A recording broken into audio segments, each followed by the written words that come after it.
क्या आपने कभी ये सोचा है कि हमारी पृथ्वी पर जीवन का फैलाव इतना असमान क्यों है? कहीं जीवन की भरमार है तो कहीं वीराना। आज हम इसी पहेली को सुलझाएंगे और ये जानेंगे कि कुछ बेहद छोटे इलाके, जिन्हें हम जैव विविधता हॉटस्पॉट कहते हैं, हमारे ग्रह के भविष्य के लिए इतने ज्यादा जरूरी क्यों हैं। तो चलिए इसी बुनियादी सवाल से शुरू करते हैं। आखिर ऐसा क्यों है कि कुछ जगहें तो जीवन से लबालब हैं और दूसरी जगहें लगभग खाली सी लगती हैं? यही सवाल हमारे आज के इस पूरे विश्लेषण की नींव है। आज की हमारी चर्चा 4 हिस्सों में बटी है। सबसे पहले हम देखेंगे कि पृथ्वी पर जीवन का वितरण कैसा है। फिर समझेंगे कि ये हॉटस्पॉट आखिर होता क्या है। इसके बाद दुनिया के कुछ खास हॉटस्पॉट क्षेत्रों पर नजर डालेंगे और आखिर में इस बात पर गौर करेंगे कि इन्हें बचाना इतना जरूरी क्यों है। तो आइए पहले भाग से शुरू करते हैं और समझते हैं कि दुनिया भर में प्रजातियां कहाँ और क्यों पाई जाती हैं। देखिए, सबसे पहली और सबसे बुनियादी बात जो हमें समझनी है वो ये है कि जैव विविधता यानी जीवन की विविधता पूरी पृथ्वी पर एक जैसी नहीं है। ये कुछ खास जगहों पर बहुत ज्यादा है और बाकी जगहों पर काफी कम। तो सवाल उठता है, इस असमानता का कारण क्या है? इसका एक सबसे बड़ा कारण है अक्षांशीय प्रवणता, या जिसे अंग्रेजी में लैटिट्यूडनल ग्रेडियंट कहते हैं। अब ये सुनने में भले ही थोड़ा मुश्किल लगे, पर इसका मतलब बहुत सीधा है। जैसे जैसे हम भूमध्य रेखा यानी इक्वेटर से ध्रुवों की तरफ यानी पोल्स की तरफ जाते हैं, प्रजातियों की संख्या और विविधता कम होती जाती है।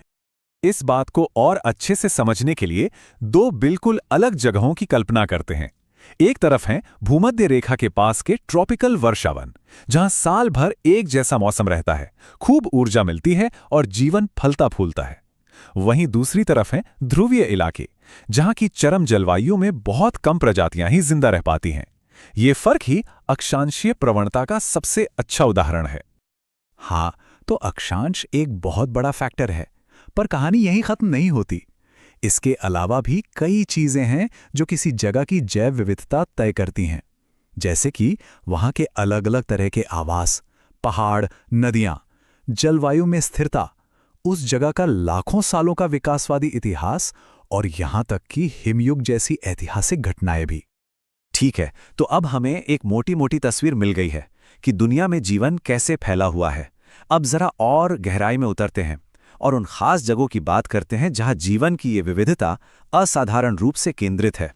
तो फिर किसी भी जगह को ये हॉटस्पॉट का खास दर्जा कैसे मिलता है? क्या इसके लिए कोई नियम है? जी हां, बिल्कुल हैं, और ये नियम काफी सख्त हैं। चलिए देखते हैं कि वो क्या है। देखिए, एक हॉटस्पॉट की परिभाषा 2 बहुत जरूरी बातों पर टिकी है। पहली है स्थानिकता, यानी उस जगह पर ऐसी प्रजातियां होनी चाहिए जो दुनिया में और कहीं नहीं मिलती, वो वहीं की खास हैं। और दूसरी सबसे जरूरी बात है खतरा, यानी उस इलाके ने अपना ज्यादातर मूल प्राकृतिक आवास खो दिया हो। वैज्ञानिक नॉर्मन मायर्स ने इसके लिए 2 बिल्कुल स्पष्ट शर्तें रखीं। किसी भी जगह को हॉटस्पॉट कहलाने के लिए इन दोनों पर खरा उतरना पड़ता है। पहली शर्त, वहां कम से कम 1500 ऐसी पौधों की प्रजातियां हों जो स्थानिक हों, मतलब सिर्फ वहीं पाई जाती हों। और दूसरी शर्त, वो जगह अपनी 70% से ज्यादा मूल वनस्पति खो चुकी हो। तो अब जब हम ये जान गए हैं कि हॉटस्पॉट क्या होता है और उसे कैसे पहचाना जाता है, तो चलिए देखते हैं कि दुनिया में ये हैं कहां-कहां और इनका क्या महत्व है। तो पूरी दुनिया में ऐसे कितने हॉटस्पॉट हैं जिन्हें मान्यता मिली है? जवाब है सिर्फ 36। अब ये 36 हॉटस्पॉट मिलकर पृथ्वी की जमीन का कितना हिस्सा घेरते होंगे? अंदाजा लगाइए, सिर्फ लगभग 2.4%। एक बहुत ही छोटा सा हिस्सा है ना? लेकिन और ये सबसे हैरान करने वाली बात है, धरती के इस महज 2.4% हिस्से में दुनिया के लगभग आधे, जी हां, करीब 50% पौधों की प्रजातियां पाई जाती हैं। जरा सोचिए कितना असाधारण घनत्व है ये। ये पंक्तियां इन हॉटस्पॉट्स की पूरी कहानी बयां कर देती हैं। एक तरफ तो ये जीवन के अनमोल खजाने हैं और दूसरी तरफ इन पर मानवीय गतिविधियों के कारण बहुत बड़ा खतरा मंडरा रहा है। ये कीमती भी हैं और संकट में भी। अगर हम दुनिया के नक्शे पर नजर डालें तो ये हॉटस्पॉट्स हर महाद्वीप में फैले हुए हैं। दक्षिण अमेरिका के ट्रॉपिकल एंडीज से लेकर अफ्रीका के मेडागास्कर तक, और हमारे अपने दक्षिण एशिया में हिमालय और पश्चिमी घाट एवं श्रीलंका जैसे क्षेत्र इसमें शामिल हैं। ये सब हमारी धरती की जैविक विरासत के संरक्षक हैं। चलिए अब हम अपने विश्लेषण के सबसे जरूरी हिस्से पर आते हैं। आखिर इन जगहों को बचाना इतना जरूरी क्यों है और इसके लिए क्या किया जा रहा है? इन हॉटस्पॉट्स को बचाने का मतलब सिर्फ कुछ अनोखे जानवरों या पौधों को बचाना नहीं है। इसका सीधा संबंध हमारे अपने अस्तित्व से है। ये वो जगह हैं जो हमें वो जरूरी चीजें देती हैं जिनके बिना हमारा जीवन संभव नहीं, जैसे साफ हवा, पीने का पानी और भोजन।